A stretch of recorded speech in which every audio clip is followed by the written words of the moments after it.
Yesterday's episode, we talked about the players to look out for in the defensive side of the ball, considering the starters are not going to play in the Hall of Fame game. Today, we flip that and talk about the offensive players to look out for in that Hall of Fame game as well. We're going to talk a little bit about DJ Moore's contract and more right after this. You are now tuned in to Chicago Bears Central, your number one place for all Chicago Bears news and content. What's going on, Bears fans? Welcome to another episode of Chicago Bears Central, your number one spot for everything Chicago Bears related. I'm the host there, Haize, but more importantly, you guys can follow the channel at Chi Bears Central on every social media platform we happen to be on. With that being said, let's go ahead and get into the content for today. And so I want to start off with, of course, DJ Moore's contract, just a little bit. We talked about it. We went in depth on it yesterday.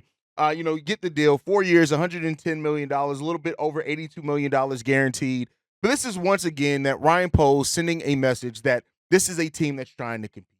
Locking in DJ Moore to this, it's excellent. Like, you want DJ Moore locked in. He's 27 years old now. This keeps him locked in basically throughout the rest of what's supposed to be his prime. You look at DJ Moore and how, he's come into this Chicago Bears team, built great chemistry with Justin Fields, turned it around for everything that we've heard, built really good chemistry with Caleb Williams as well right now. We just want that to continue. And so when you look at the season, having a career year last year and a Luke Getsy offense, yeah, we got more weapons now, and the numbers may come down a little bit because we're going to spread the love out a little bit more as far as on the offensive side of the ball. This is still going to be a team that's going to pass a lot, right? And so especially if we can execute and if the offensive line can perform, and DJ Moore could have a really big season, but the best football that he played could still be in front of him rather than behind him, and that's, of course, what we're hoping for. And with having him now and Rome Odunze locked in for the next 5-6 years, that's going to be a big thing for this Bears team to have, especially with their young developing quarterback in Caleb Williams,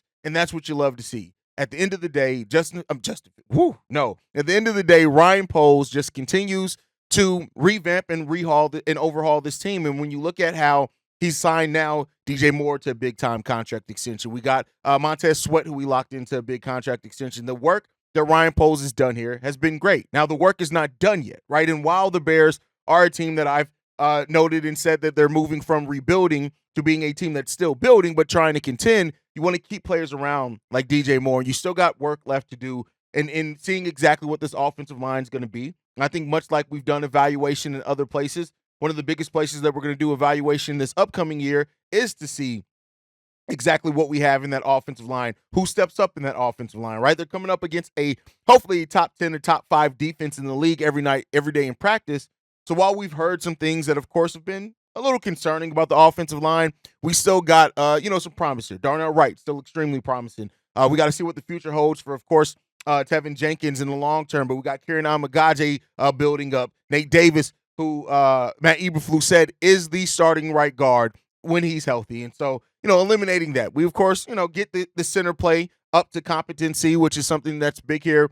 But Ryan Poles has done a really great job at revamping this team. When you look at it, no terrible contracts on this team at all, at least not in my opinion. I don't look at it and say that we have any bad contracts. We only have a handful of players that are really making really big money. Like when you look at the Bears contracts, we have 5 players making over double-digit in the millions a year. You got Montez Sweat at 25, Jalen Johnson at 21, Tremaine Edmonds at 17, Cole Kmet at 11, Nate Davis at 11, which maybe you could say that the Nate Davis one is the one that has the biggest concern of maybe being a bad deal that's in that double-digit millions. And then you, of course, after that is just DeAndre Swift at $9 million per year. So, we have a really young team as far as the defense. We got some really young pieces all over, and we have really reasonable contracts to where even if the contracts are a little bit questionable with money like Nate Davis, it's after the season, it's 1 year left on the deal, right? So,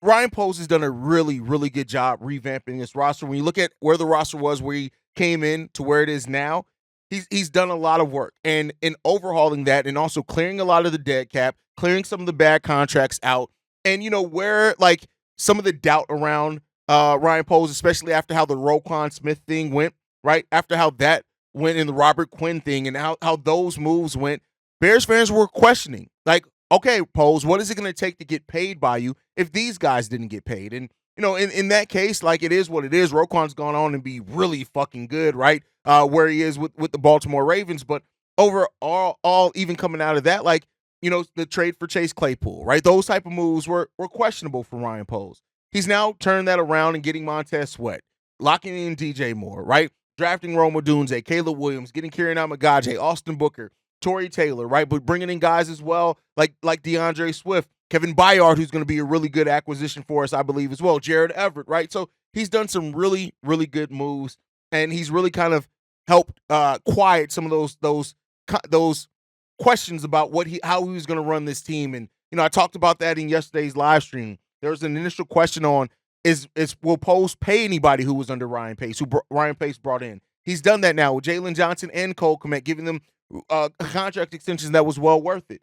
And one of the things that this deal does as well is that for any potential free agents that want to come to the Bears, anybody who gets traded to the Bears, it comes down to this. Ryan Poles has shown that if you come in here and perform, he's not gonna nickel and dime you. He's willing to give your money, of course, like all front offices should have. There's a value cap that he has on that he wants to make sure he's striking the right value deal while also looking at the future cap situation for the team, but he's willing to pay you. And I think that's another good sign for the Chicago Bears that we haven't always had here as a franchise, and we've had some of those doubts. So overall, love the DJ Moore deal. Love it for what it is. Love the player. And now we got to get to work on the football field, which happens tomorrow. We will be talking about Bears football tomorrow, y'all. I'm stupid excited about that.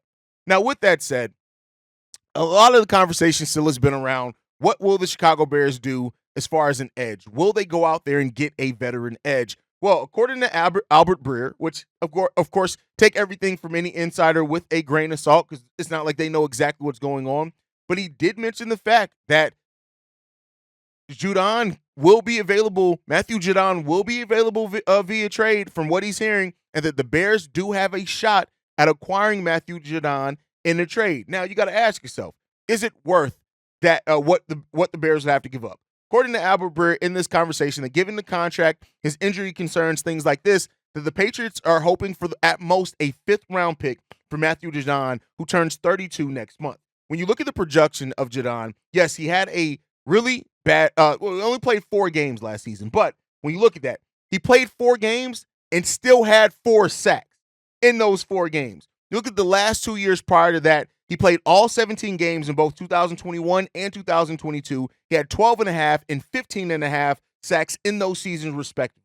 Even the 2020, he played 14 games for the Baltimore Ravens, had 6 sacks. 2019 had 9.5 sacks. This guy can outright get to the quarterback. And so the question that I want to present here is that if it does take a 5th-round pick to do so, would it be worth the Bears going after a veteran who's going to turn 32 years old in August? Would it be worth it to give up, or should the Bears continue to develop, look at guys that like DeMarcus Walker, give Austin Booker those opportunities?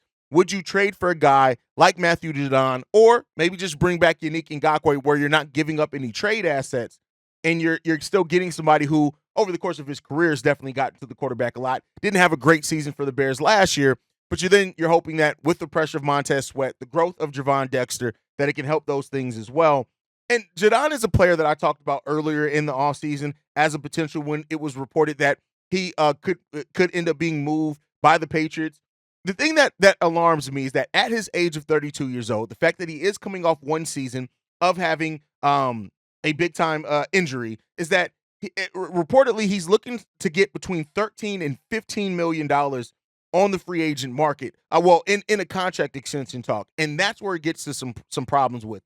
I understand that Keenan Allen is a 1-year rental, and the Bears have shown that they aren't necessarily against 1-year rentals and giving up assets to get it, because it seems like Keenan Allen is not going to be here with the Chicago Bears long term. Now, maybe we're wrong on that. But when it comes down to going out and getting an edge and giving up further draft compensation for it, I think that's when you got to start asking yourself, all right, what are we doing here, right? Again, not necessarily something I'm completely against. The Bears do have a lot of draft picks next year, but at the same time, it's like, if you're not going to lock him in, and then, I mean, theoretically, if you do sign him to extension, a short-term extension, maybe he'd be willing to do that. And if that's the case, then, maybe you're looking at it in that way. But he's making right now $6.5 million this year. So that's what you're looking. He's a cap hit of $14.6 million though, but he's only making $6.5 million on the contract. He does have that signing bonus of $6.8 million as well. So theoretically, you can match that salary. But the question is the long-term implications of that, especially if you're giving up a 5th-round pick to do so. And that's where I have the biggest question at for the Bears on the value here of Matthew Judon and potentially bringing him to the Bears. I love the talent. If you're guaranteed that he's going to stay healthy, you look at those medicals, you feel pretty confident in it. I'm not mad at the player that you'd be bringing in, but then you got to look at the assets. You got to look at maybe locking him into a contract, those type of things. Now, if you were, let's say that the Bears do trade for him, you lock him into a contract. Let's just say for this, let's say a little bit less than what is reported that he wants. Let's say you can get him in here for about $11 to $12 million. That would give you a starting caliber defensive end as long as he's healthy. That then maybe you're looking at Austin Booker to see how he's developing over those next 2 years in that case, and maybe that's what you look at. I'm not overly, like I said, I'm not overwhelmed or underwhelmed by a potential Matthew Judon deal. I'm just whelmed when it comes down to it. And it's mainly the future assets. Now, if it came down to signing him outright, or maybe you're giving up some protections on the pick, that can sweeten the pot for me. But ultimately, it doesn't matter how I feel about it. It matters how Ryan Poles views it. But I want to hear from you guys on this. Matthew Judon, if it came down to the Bears, after they get a look at these edges that we have on this roster after the first preseason game, another week of practice or whatever, and decide, no, we want to go after a veteran. Would you rather the Bears go after somebody like Yannick Ngakoue, who at least was here last year, or would you like to see them go after a guy who, while has some injury concerns, which Yannick is still coming off a broken ankle as well, right? That has some injury concerns. He's been a guy that's proven to be able to get to the quarterback as long as he's healthy. Let me know what you guys think on that. As always, down below. Love to hear from you guys on that one. But let's get into the last topic for today. On yesterday's episode, I talked about some defensive players that to look out for and watch to see what they do, considering that we're not going to see a bunch of any of the starters now that we know it's going to be none of the starters. And I want to talk about some of those players. The first one, of course, I want to start with is Tyler Scott. Tyler Scott is going to get a huge opportunity here with Rome Odunze, Keenan Allen, and DJ Moore probably not playing at all in this game. And because of that, I really want to take a look at what Tyler Scott is going to be able to bring, because you hear the chemistry with Caleb Williams, which is a really good thing. But what is he going to bring outside of just that chemistry with Caleb Williams?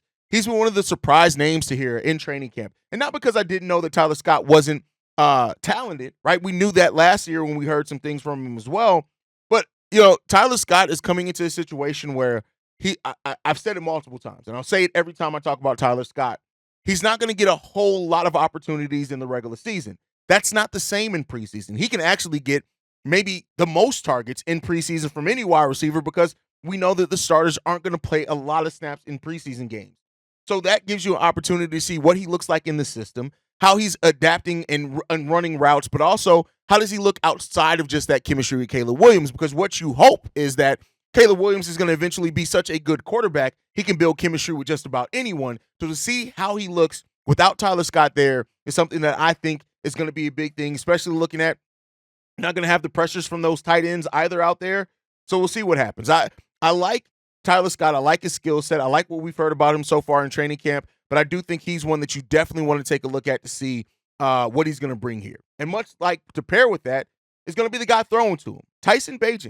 To take a look at Tyson Bent and to see how he's going to look as the backup quarterback, because keep in mind, he was brought in here as an undrafted rookie because he did fit the system of Luke Getsy. And while there are some similarities in the bones of the system between Getsy and what Shane Waldron run, as a backup quarterback, you want a guy who really adapts to your system specifically. And I think that is why the Bears went out and signed Austin Reed as well as an undrafted rookie. And we'll see. Tyson Bent has been putting in work. He did throw some bad interceptions reportedly in practice the last couple of practices, things like that. But I think that Tyson Bent is going to get a look this week. And then, of course, in the second preseason game, we're going to see some of Caleb Williams. But then I think we could see Austin Reed outside of that and after Caleb Williams does sit down. So, to see how these backup quarterbacks work out is going to be a big thing. You're going to see some of Austin Reed in this game as well. And, just to see how those backup quarterbacks look, because having a really good system quarterback as your backup, it is important in the NFL. And how your backup works out. So, Tyson Bent, the Bajent baddies are still loud. There's still some people that even say Tyson Bent should start, which is crazy as fuck to me. But when it comes down to that, we'll see what Tyson Bent brings. Next one I'm going to talk about is Roschon Johnson. We are in a place where, you hear things that Khalil Herbert's had solid training camp, but he could still be passed up on the depth chart, not necessarily because of a lack of talent on his part, but because of the different skill set that Roschon Johnson brings. Also, when you look at Roschon and him in improving from what he did last year in his rookie year, you hope for some growth there. And so we'll see what happens. I think Roschon is going to get a fair share of the snaps here. We know that Travis Homer, Ian Willer are hurt as well. But I think that Roschon is going to get some tick. He's going to get some look. And Roschon is very well competing for that running back 2 spot. And I know some Bears fans don't like to hear that. They think that Khalil Herbert, just based off talent, should be there. And I understand that. But, hey, listen, we'll see what happens with Johnson. Last year when Khalil Herbert went down with injury, Roschon Johnson was injured as well. So we didn't really get to look at him then. But he was playing more and more snaps as that season went on last year. Now, this is a different offensive staff that doesn't necessarily have the same attachment to Roschon as that one did last year, if you can even say that. But we'll see what overall comes from that. And then the offensive line is the next one I want to talk about. A lot comes down to the offensive line. And while the Ryan Poles did a good job at adding a lot of depth pieces, you look at Coleman Shelton, Ryan Bates, and the other players that he brought in there to help add some depth to that offensive line, it comes down to a couple of players that I'm really excited to see. And that's players that have already been here with the Chicago Bears. That's Larry Borom and J. Tyree Carter. I'm really excited to see what they look and how they look with some extended minutes given to them. Now, Kieran Amagaje isn't healthy yet, so I don't expect to see him out there. But Larry Borom, J. Tyree Carter, Doug Kramer, these are guys who have been in this Bears system and in this franchise for years now. And Borom especially because of what the Bears could save if they do end up cutting a Larry Borom. $3 million, he's only a $30,000 cap hit. Larry Borom needs to have a really, really good preseason. He's somebody to watch to see how he performs in this preseason game because he's going to get a lot of snaps out there and a lot of opportunities. When you hear things like Matt Pryor is somebody who could pass him up, right? Jake Curran, somebody who can pass him up. It really does add to the fact that Larry Borom has to have a solid preseason. And it's not just because that people think that he's trash or that, that he's terrible, because no, he's not. But it comes down to the business aspect of football as well for somebody like Larry Borom. To pay him $3 million when you got guys that probably can bring 90% of what he brings, that puts you in a situation where you could potentially be cut. And so, again, Kieran Amagaje, if he's ready, he can pass him up. Jake Curran, he can pass him up for sure. So when it comes down to it, Borom has to perform this preseason, and he's somebody that definitely watch, in my opinion, during this first preseason game to see what he brings here. So we'll see what he brings in that Hall of Fame game. And I already mentioned J. Tyree Carter as well. He's another guy, with Tevin Jenkins, Nate Davis being down. He's a guy that you can really look at it as well. But he is somebody who could be cut as well. He was the first backup off the bench last year, and now if he did not really hit any type of progress over this offseason, he's another guy that you could end up not being on this team when the cuts are made. So that's another guy to look out for as well. And then Velus Jones Jr. And the reason why I say Velus for last here is because hearing yesterday in practice that the Bears used him, they lined him up at running back. To hear that he's also been returning punts, returning kicks. We know that he's probably going to get a look at wide receiver as well in the Hall of Fame game because of how many wide receivers are going to hit. Velus Jones is going to get an opportunity to show that he belongs somewhere. Or he can be that multifaceted, multi-purpose weapon that you use as like the positionless player, right? As that's becoming kind of more and more common in the NFL as positionless players. Can Velus Jones finally put the promise and potential that he brought as one of those players and bring that? There's guys that behind him that are ready to pass him up at every one of those positions. Every one of those positions. And Dante Pettis, Colin Johnson, who we've heard a lot about in both the return game and the passing game. Ian Willer as somebody who can be used in the run game and the special teams aspect of things. It's another guy to really take a large look at and see. Velus Jones, his long-term availability for this team may be determined over this preseason, not just in this game, but over the preseason period overall. So he's another one to really look out for as well, at least in my opinion. But that's really kind of it, man. Excited about Bears football as always. You guys know we've been talking a lot about it. It's an exciting time to be a Bears fan, and this is a time where the Bears are doing a lot right. But the thing that we need them to get right more than anything that we need them to get right is to get to winning football games. That's what we need to get them to see doing. Can they do it? Can we finally put a team together that's going to not just look good on paper, that is going to win us football games? That's what we want to see. And we get a little bit of taste of that with some preseason games, but I can't wait till the regular season starts, man. But that's my time for today. Make sure you guys are following us at Shy Bears Central. You can send us any feedback, questions, comments, concerns, ChicagoBearsCentral@gmail.com. Lastly, if you want to leave a text message and our voicemail for the mailbag, the number to do so, 773-242-9336. We are the number one spot for everything Chicago Bears related. That's thanks to you guys. And like I like to end every episode on, Chi-Town up, but Bear down.